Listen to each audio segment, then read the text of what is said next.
आप सभी को प्यार भरा नमस्कार। स्वागत करती हूँ आप सभी का अपने YouTube चैनल भक्तिसार फ्रॉम देवभूमि में। श्रावण मास के शुक्ल पक्ष की तृतीया को श्रावणी तीज कहते हैं, परंतु ज़्यादातर लोग इसे हरियाली तीज के नाम से जानते हैं। यह त्यौहार मुख्य रूप से उत्तर भारत में मनाया जाता है। इस दिन स्त्रियां माता पार्वती जी और भगवान शिव जी की पूजा करती हैं। इस दिन महिलाएं निर्जला व्रत रखती हैं। इस व्रत को करवा चौथ से भी कठिन व्रत बताया जाता है। इस दिन महिलाएं पूरा दिन बिना भोजन जल के दिन व्यतीत करती हैं तथा दूसरे दिन सुबह स्नान और पूजा के बाद व्रत पूरा करके भोजन ग्रहण करती हैं। इसी वजह से इस व्रत को करवा चौथ से भी कठिन माना जाता है। इस दिन जगह जगह पर झूले पड़ते हैं। इस त्योहार में स्त्रियां हरा लहरिया या चुनरी में गीत गाती हैं, मेहंदी लगाती हैं, श्रृंगार करती हैं, झूला झूलती हैं और नाचती हैं। हरियाली तीज के दिन अनेक स्थानों पर मेले लगते हैं और माता पार्वती की सवारी बड़े धूमधाम से निकाली जाती है। तो आइए सुनते हैं हरियाली तीज की कथा। शिव जी ने पार्वती जी को उनके पूर्व जन्म का स्मरण कराने के लिए तीज की कथा सुनाई थी।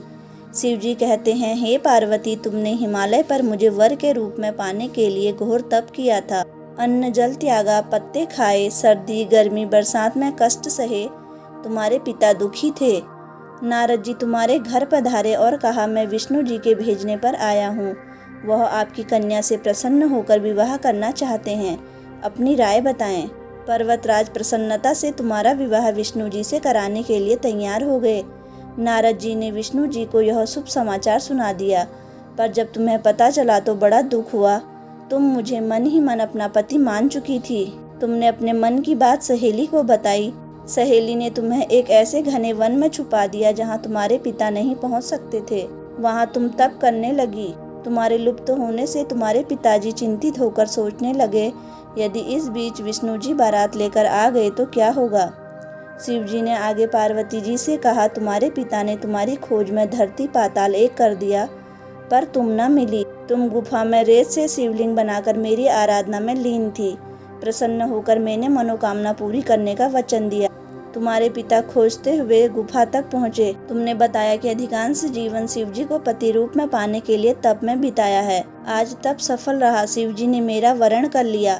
मैं आपके साथ एक शर्त पर ही घर चलूंगी, यदि आप मेरा विवाह शिव जी से कराने को राजी हो तो। पर्वतराज मान गए। बाद में विधि विधान के साथ हमारा विवाह किया।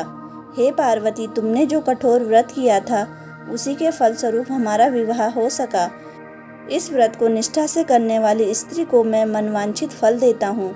उसे तुम जैसा अचल सुहाग का वरदान प्राप्त हो। तो दोस्तों, आपको हमारे द्वारा दी गई जानकारी कैसी लगी?